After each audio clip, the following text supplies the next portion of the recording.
Hey, Jim, we have a very special guest this week on Knit a Spell. It's all about fiber magic with author Opal Luna. Yay! Woo-hoo! Light from Lantern presents Knit a Spell. I'm magical maker, Katie Rempe. And I'm the maker of magic, James Devine. Join us as we stitch together the symbiotic relationship between crafting and the craft. It's amazing that someone has written a book that is almost exactly what we are doing a podcast about. Yes, it is. She clocked our look. How dare you? She's wearing our dress. Clearly, no one else could ever have had this idea. How dare. Clearly, making and magic are not. Someone came up with this idea. It's about time someone came up with this idea. Yes. Everyone, welcome to Knit a Spell, Opal Luna. Woo! It's an honor. Let me give you a little bit of background. So, Opal Luna is a self-proclaimed crone, has developed her own tradition, fiber magic, a spiritual path for the crafter. She serves as an elder in the pagan community and an ordained minister through the Moon Path Circle. She and her husband Carl are active members of the board of directors of the Moon Path Grove, a pagan congregation and nonprofit. She enjoys participating and presenting at a variety of pagan topics and rituals, such as an annual ritual in June calling for the protection of the hurricane season. Yay! Oh, nice. As a Reiki practitioner, Opal Luna infuses healing in all of her crafting, so began the evolution of crafting to craft. The path of fiber magic was born, and her amazing book, Fiber Magic, is out now. From Wonderful. Llewellyn, published by Llewellyn. Yes, indeed. Beautiful. Mm-hmm. What a wonderful. So, Fiber Magic, a witch's guide to spell casting with crochet, knotwork, and weaving. Mm-hmm. Very cool book. Comprehensive. I left that for you, Katie. I don't knit. Well, there's plenty of room for every craft to have magic. I'm glad that you've done the crochet part since I am not very proficient at it myself. So a pro should be doing it. My husband is a crocheter, not a knitter, and he listens to this podcast and is always saying, and crochet, whenever he listens. He's like, and crochet. Me too. Thank you for bringing crochet into the magical realm and weaving and all sorts of fun little bead projects. It is a wealth of information. Honestly, it is like we were talking about earlier. It's like a textbook of wealth of information. The appendix in the back, so many amazing references. So let's start at the beginning.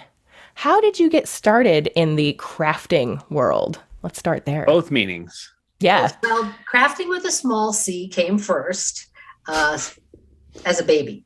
My granny Lula taught me to crochet when I was 8 years old. And I just took to it right away.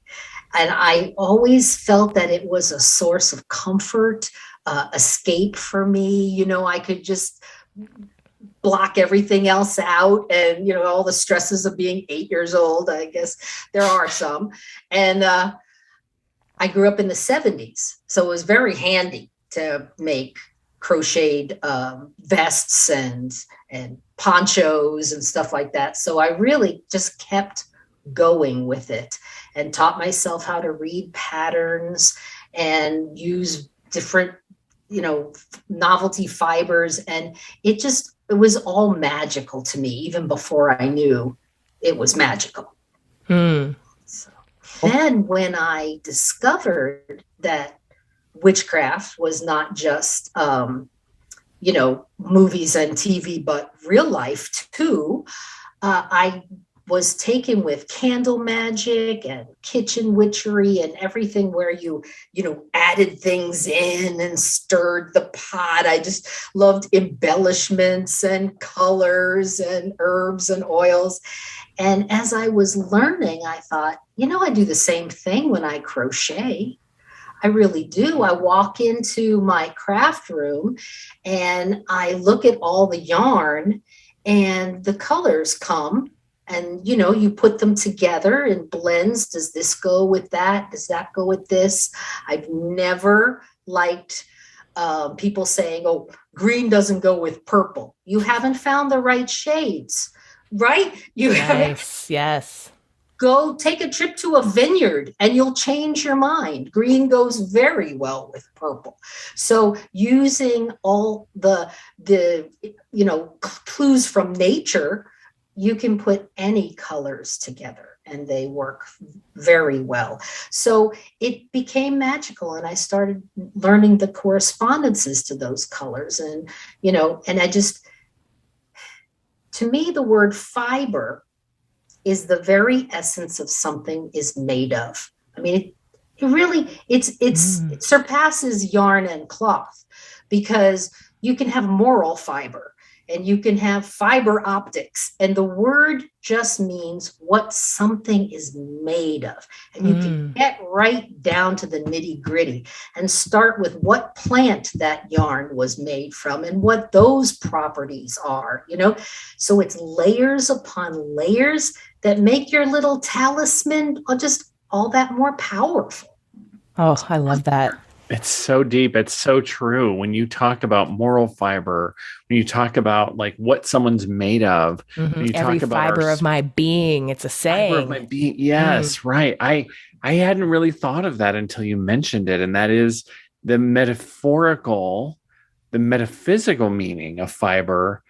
And we talk about that when we talk about, of course, crafting with a little c and crafting with a big C, both. Yeah. Wow, that is very cool. And that's why I think there's such a metaphorical meaning when we speak of weaving the tapestry of life, or weaving what we are making in our magic, weaving the energies. And then we're also weaving or crocheting a fabric, or making any kind of fabric. With crochet, because it's a series of knots and also with knit, it's one piece of fiber. If you clip it and start pulling, it unravels. Just like life. And I was going to say, just like life. So will you speak to that, Opal? Is there something about do you see, I mean, as witches, a lot of times we look to nature, or we look to physical principles in nature or in the world around us to explain or to be the simile for spiritual principles. What principles in crafting or in crochet or in fiber, you know, in fiber magic, what are some of the things that help us understand the way life works, especially in times like these? In times like these, we can take that stress that we're feeling in our everyday and we can transform it. So crafting is a great avenue for transformative magic, because you're taking the feelings that you have and you're translating them into ideas, and then they run down your arms and come out of your hands as a thing. So you're manifesting a representation, could be a representation of that stress, could be an ugly thing. Crafting doesn't always have to be pretty, you know, but speaking to the unraveling, that's just as important, to get rid of what you don't need so that you can fill yourself up with what you do need. So if you were in a state where you had a terrible problem and you couldn't really think about it, the expression is to sleep on it. Well, you can also craft on it.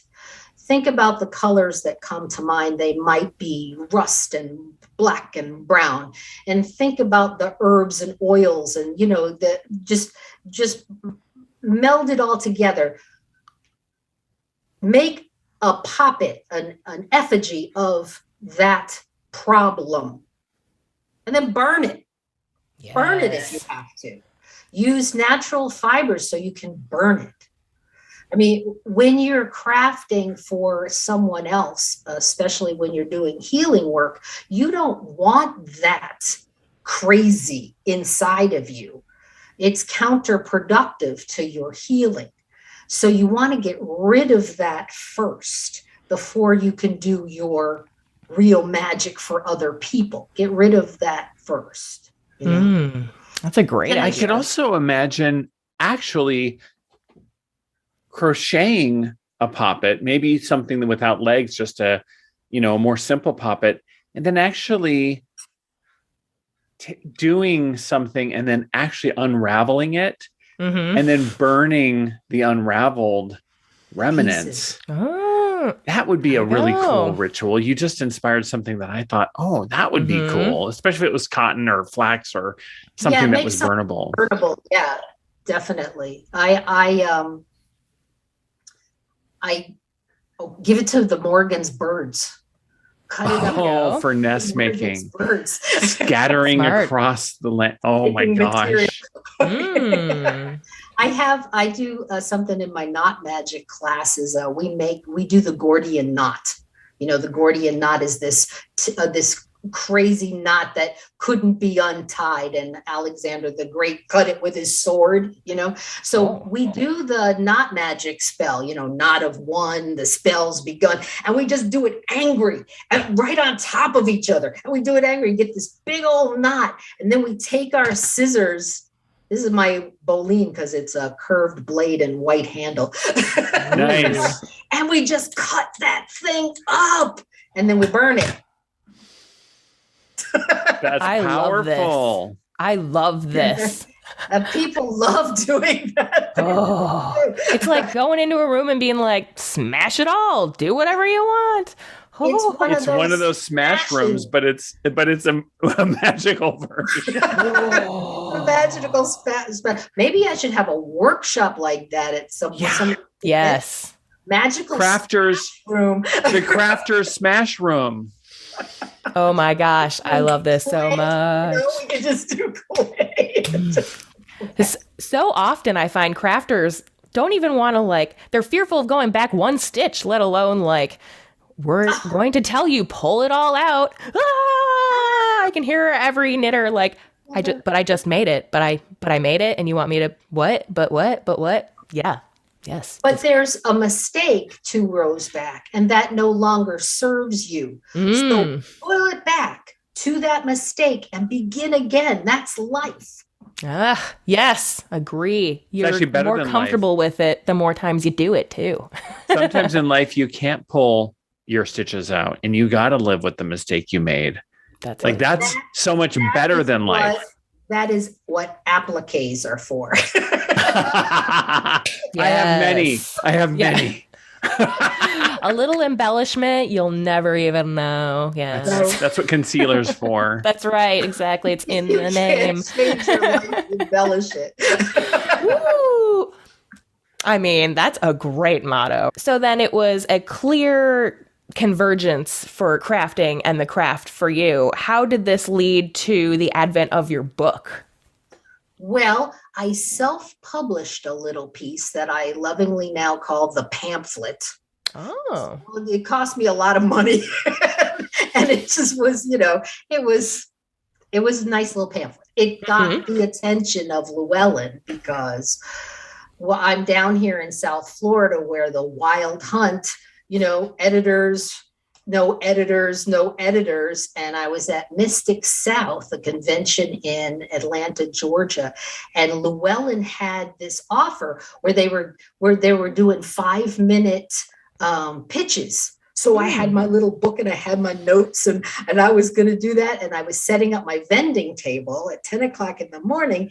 And this woman comes by and she goes, "This must be fiber magic." And I'm like, "Yeah." She goes, "I'm Heather Green from Llewellyn Worldwide, and we want fiber magic." I was like, "Okay, here's my pitch." I just gave it. I was blown away. Wow. So you did the work and then your dreams manifested? Is that what you're saying? You didn't just say I hope I do a book one day, do nothing, and then it came to your door? No, I did it myself. I just, sent it beautiful. to the printer and everything. And I just did it myself. And so now that book was 100 pages. So this is a massive expansion. And and like you said, it's just a how-to crochet and otherwise, So I think it's really geared to the beginner and with some intermediate challenges. So I've got another notebook full of ideas. Ooh. I'm going to try to turn into a more mystical fiber magic. I'm studying the Kabbalah right now and the Tarot and all the correspondences of that. And I want to do something for the intermediate with some advanced stuff in there. Ooh, wonderful. Fantastic. We'll see. Very what exciting. happens. Ooh. Well, we looked through and we're just so enamored with it. It's just such a great, especially for crochet. I think crochet is a really great place for people to start. I think crochet is relatively easy. I remember crocheting with my grandma as a young kid and found it pretty easy. My husband has taken off with it. He's a very good crocheter. And I find knitting to be a worthy challenge, but it's fun. I mean, it's really interesting. I think that crochet is more rewarding, instant rewarding, because it works up a lot faster and you can make something in a shorter time, Yeah. You can get very intricate with crochet, but there's not that tedious first 3,000 rows that you have to do with knitting. She's not wrong. So I think it's a really accessible book. And I think it's also great to have something that's really focused on crochet for all the naughty hookers that are our friends who are listening. Yes. Yeah. It's true. It does tend to be somewhat of an overlooked craft in the fiber industry on the whole, which is kind of interesting. And I don't know if that's for a lack of people with a lot of expansive knowledge who are willing to share. Who knows? 100% of us have cuddled under an Afghan created by an auntie, grandma, someone while watching a movie. 100% of us have. Reagan Nona of the crafting craft. That's me. I've decided to. I did Camelot Days, which is a Ren fair in South Florida for the first 3 weeks of November, and I sold 40 of these books, and the majority of them were to young people who were missed. That my grandmother used to do it, but she never showed me how. And so now they have this book and they have me on the Fiber Magic Coven on Facebook. I go live and I show them and we share all our projects, and everyone is so supportive on there. I'm just so happy. It's a great community. It's fantastic. How active are you on there? Do you guys do weekly things? Is it whenever anyone's around? Well, the Fiber Magic Coven is 24/7. It's a Facebook group that's public and open, and I do monitor it, so it's a safe space to show off your magical makes and makes. We have a daily tarot card that's read. We have photos of the moon every phase, because we have opened it up to that broader sense of fiber, where weaving light and shadow to take perfect pictures of the full moon is fiber magic. Wordsmiths and potters. I mean, nothing can be more hands-on than pottery, And so we have all kinds of crafters on there, even though it's called Fiber Magic.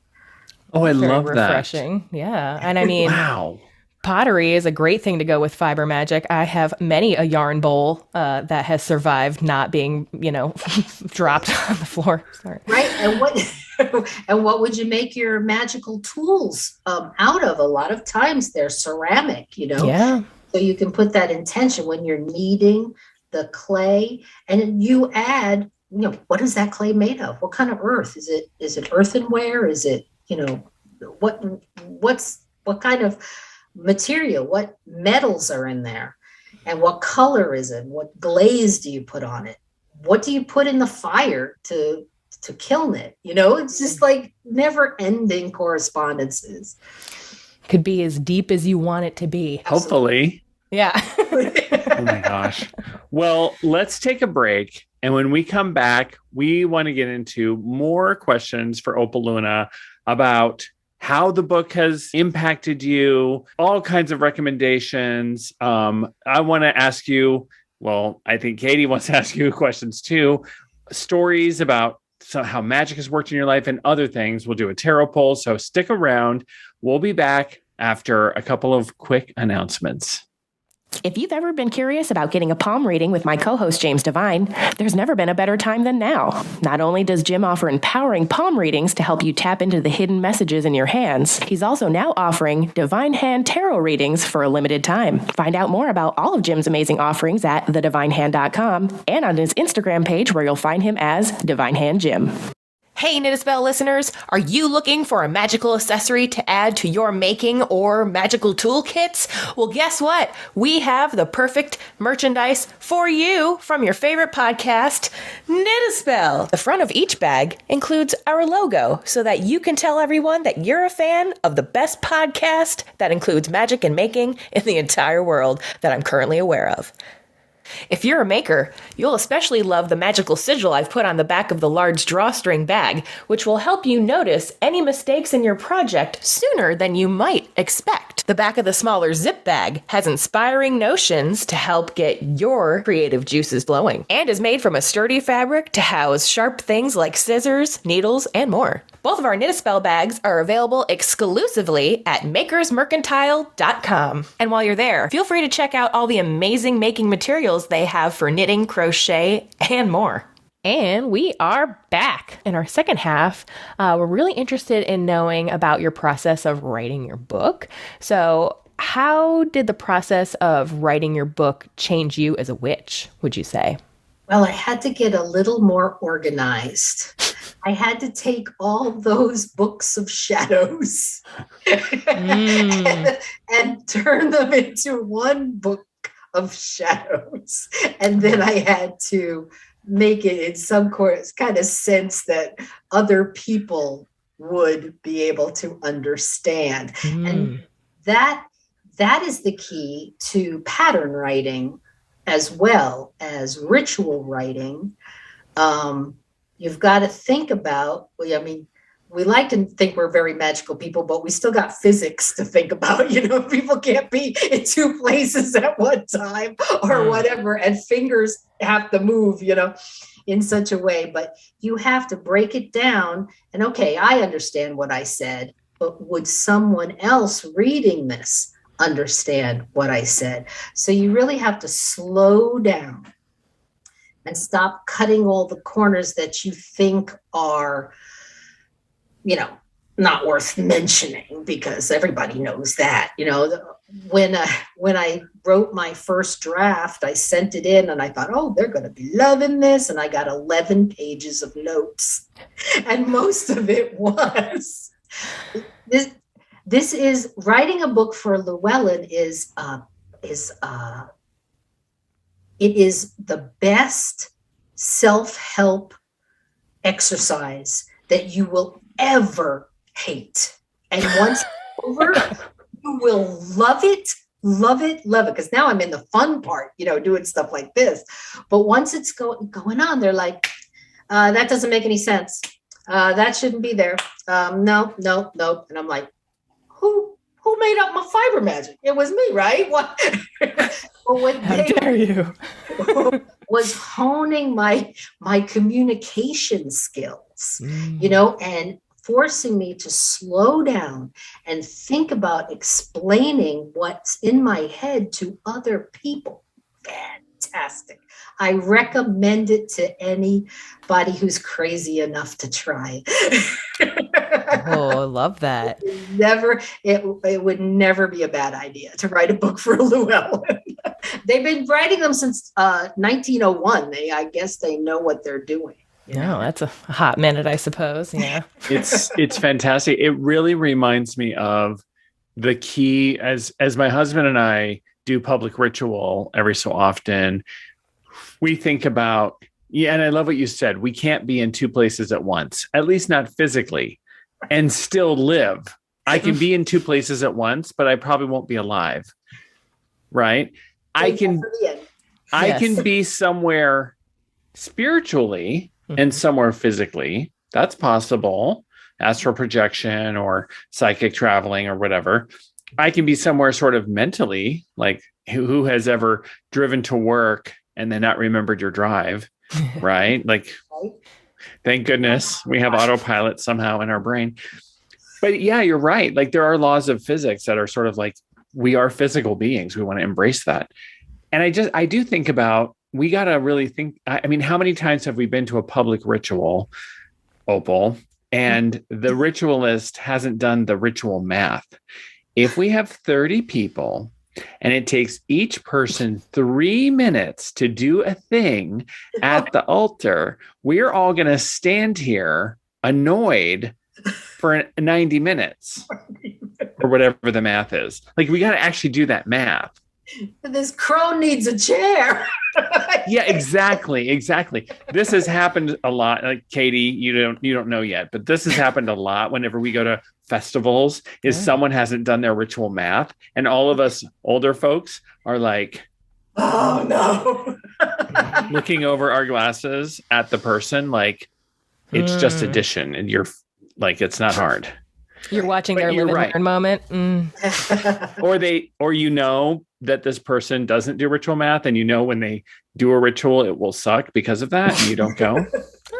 There you go. Live and learn. Yeah. You bring a lawn chair and just plop yourself down in the middle. And watch it happen. Yeah, right.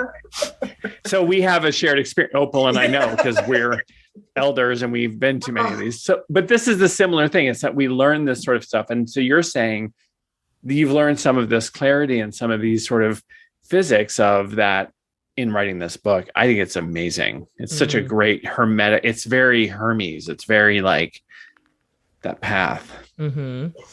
Plus, I was just actually talking about it this morning, so that's pretty funny.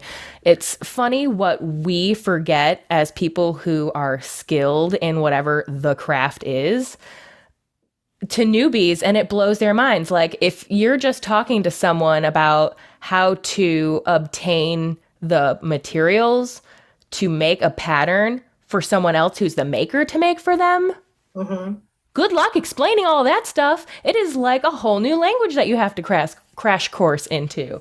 It's not easy, but it's easy for us, and it's easy to forget that, I think. So this book is a really great entry level way for people to start making those connections of like, oh, I see. Okay, what she's doing here with the magical aspects here, and how this is like a meditative aspect. So that's the magical element here.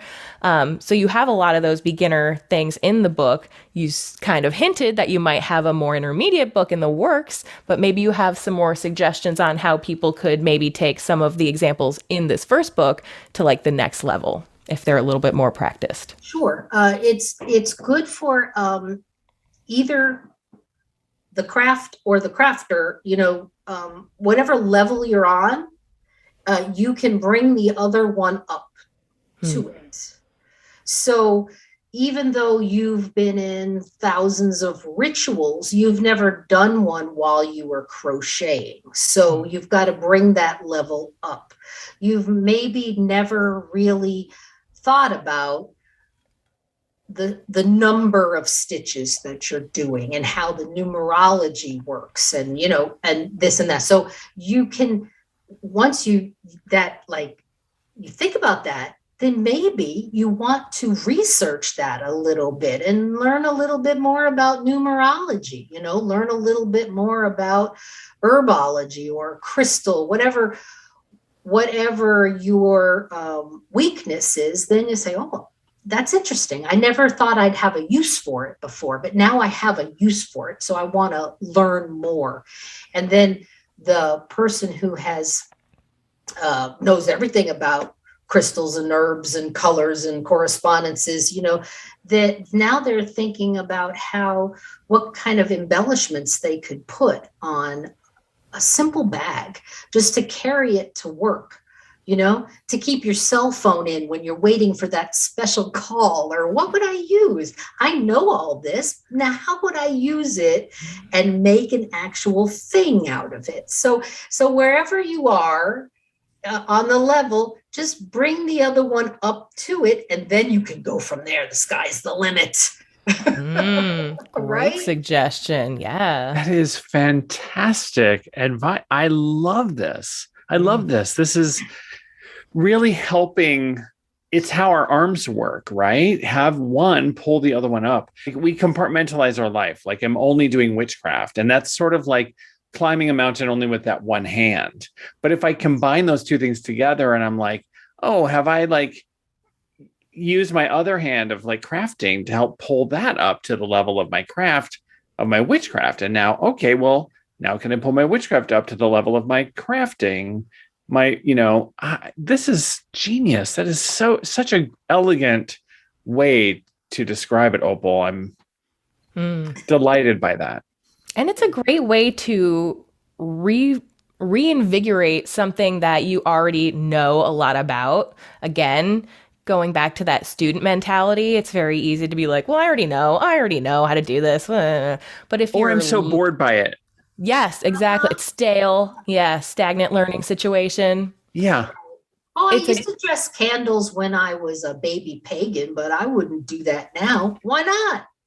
Exactly. You probably know a lot more now. Yeah, I'm hoping. you do a better one now. Yeah. Exactly. Yeah.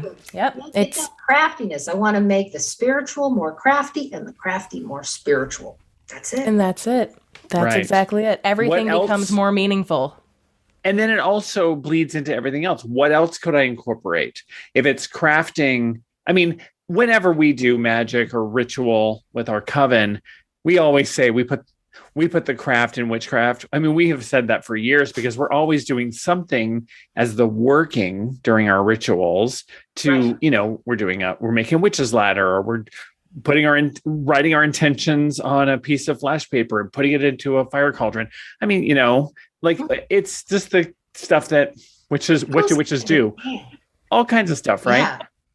Well, there's a ton of other things we could be doing too around the psychology. Can we think about how to make the ritual more psychologically impactful by studying some neurolinguistic programming or some mindfulness or some Reiki or whatever else we could do? And so there's a ton of other things to sort of also bring in. And so it starts to really have your mind expand. And I love how this principle can be used anywhere. Opal, what do you think?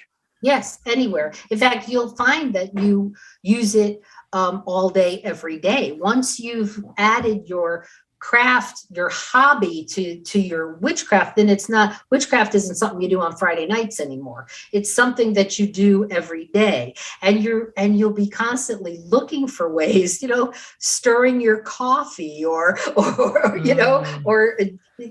baking cookies with the kids. Oh, how can I put a sigil on that? It's just like you're always looking, and you'll never take a bath in the same way again, because you're going to add all the scents and the oils, and you're going to lean back and you're going to, refresh yourself. It really is a refreshing life to be a crafter.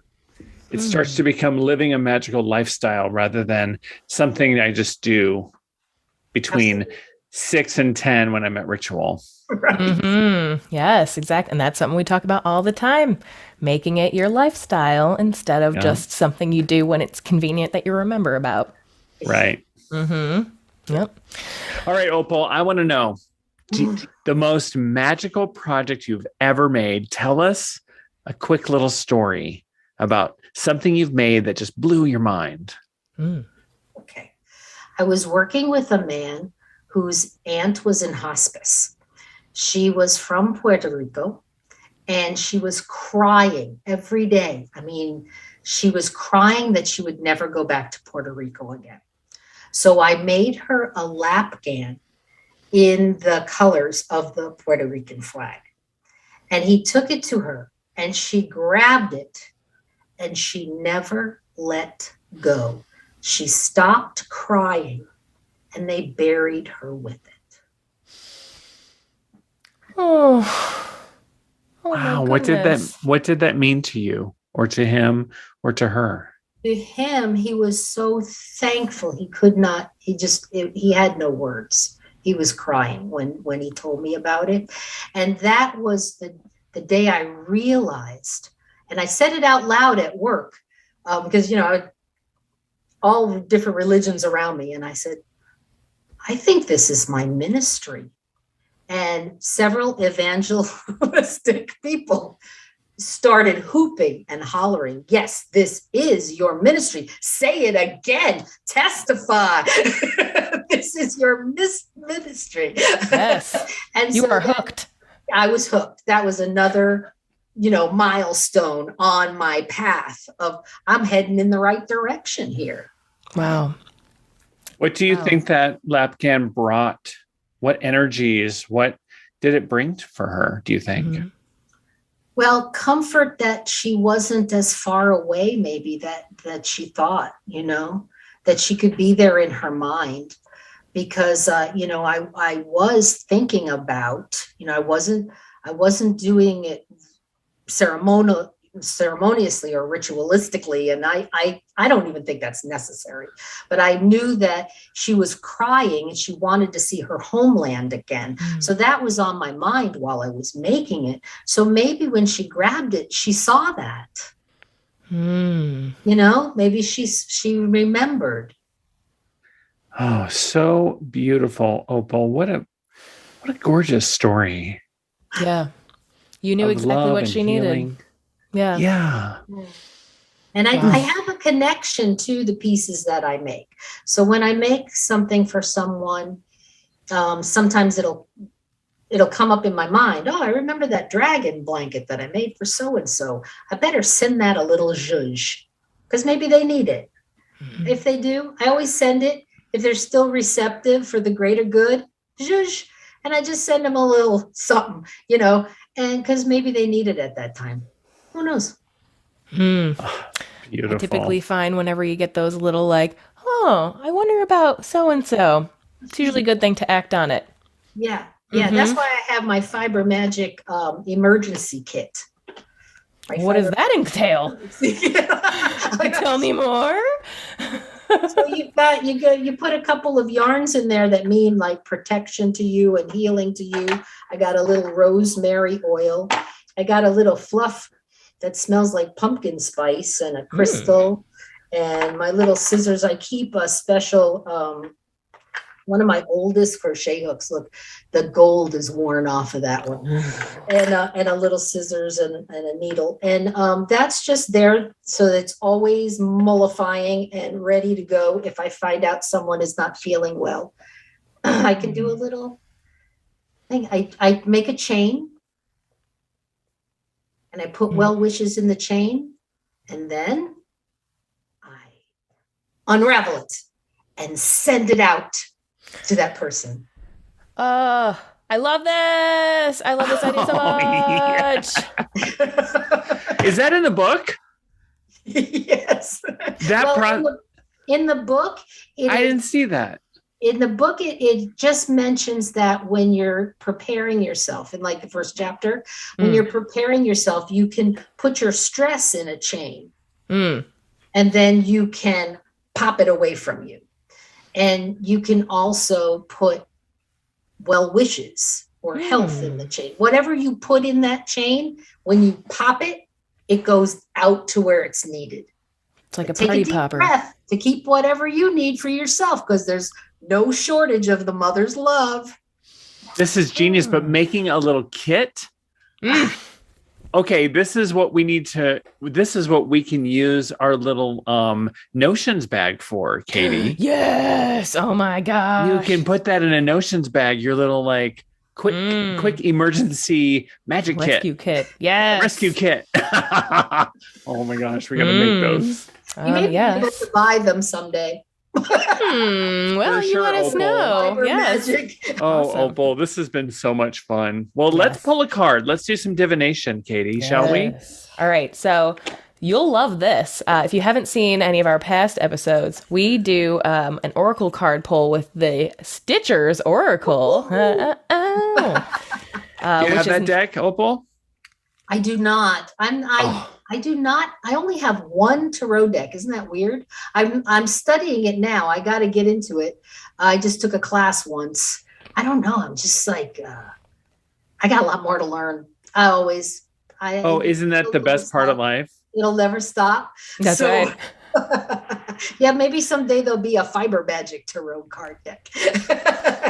You may be surprised. It's probably already out there. Vogue Knitting just released one that's all like knitting related. So if Vogue Knitting is getting into the tarot card game, I feel like we've hit we've hit almost the kind of mainstream, if knitting is what anyone thinks of as mainstream. So, all right. So I'm going to go ahead and give a quick shuffle here. Oh, these are good. Oh, here we go. Very good. So this is our card for the week. It's a measuring tape. So measuring tape. Opal, what is your impression? Do you get any impressions from that for people? Well, it is kind of like in the shape of a little puppet, isn't it? It looks like a little guy measuring up. I think, whenever I think of measuring up, I think of the challenge of, being the best you can be and taking a little closer look at yourself and see what your measure is and how you can stretch just a little farther. I love that. Beautiful. I love it. Yes. It's so in line with what I was thinking too. Oh, I love it. Yeah, I got to get into this tarot thing, huh? Those oracle cards. I'll start. Well, those oracle cards is a great way to start for sure. Okay. Yes. And I must say, and we kind of talked about this actually fairly recently, but even if you're not familiar with tarot, just do it. Like whatever your impressions are from the things, just go with that. I'll tell you, you'll never get those like newbie impressions from the cards again once you're like filled with information based on what other people think the cards mean. Oh, yeah, so that because so-and-so said it didn't. Yeah, it's like spinning. Once you really learn how to spin well, you can never make that like crafty, thick, thin yarn again. That even if you good money on Etsy. Exactly, and it's very ironic, right? So, like, as much as you try to make lumpy yarn, you can never seem to do it again. It's difficult. Yep, exactly. So, oh my goodness. So tell us where everyone can follow you on the social media, sign up for your Facebook group, your website, all of the things. Okay. So go to fibermagick.com, magic with a K, that's very important, fibermagick.com, and you can get pretty much everywhere else because it will welcome you. And then there's a link to my Instagram. Everything's Fiber Magic on Instagram. And what I ask people to do is look there and see what I have made and then challenge me to make something for you. There's a invitation to join the Fiber Magic Coven on Facebook and a link to that. You can go right there. And yesterday I added a sign up thing for a newsletter that I'm going to be starting in January. Ooh, very exciting. Sweet. Yay. So that will tell you where I'm going to be, what I'm going to be doing. It'll have a tip and a freebie and the whip of the week is going to be pictures of pieces of something that I'm making.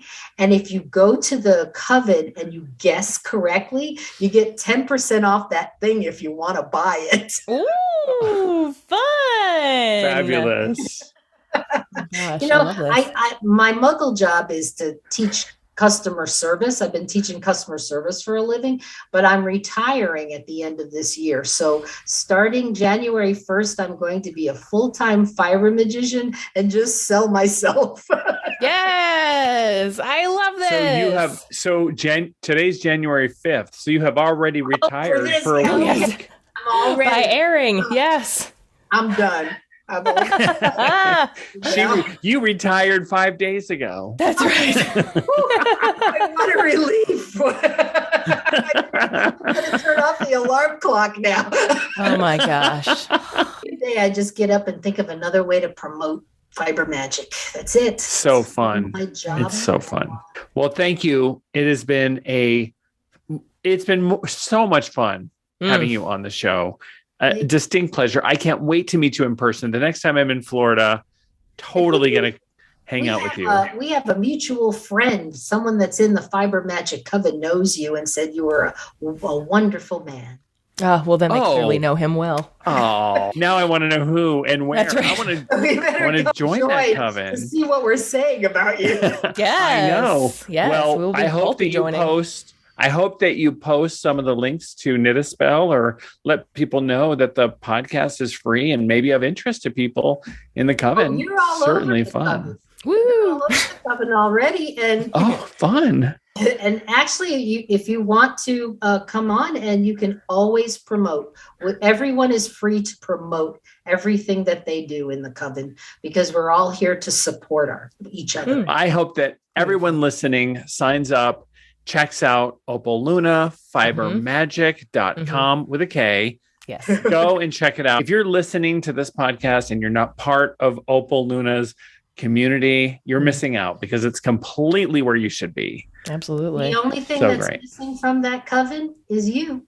There you go. All right, everybody. Well, this has been a delight. Opal, hopefully we can have you on again when your second book drops sooner than later, I imagine. Or before or in between. Obviously, yes, of course. And don't forget, guys, you can follow James Devine at thedivinehand.com or Instagram divinehandjim. That's right. And you can get amazing patterns and subscribe to her awesome newsletter at Light from Lantern, the amazing Katie Rempe. And that's also where you'll find the homepage for this podcast, Knit a Spell. Knit a Spell. That's right. Drop us a line, subscribe, or just listen wherever you find your podcast. And thanks for being part of our listenership. We love having you. All right, Opal, thanks again. And we'll see you all next week. Ciao.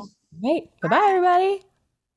Thanks for listening, everybody. And don't forget, new episodes of Knit a Spell are conjured every Wednesday. Learn more at knitaspell.com and follow our Instagram page at Knit a Spell. If you have a quick second to support the show, feel free to drop us a review on iTunes or share this with a friend. Jim and I appreciate your support and look forward to seeing you next week.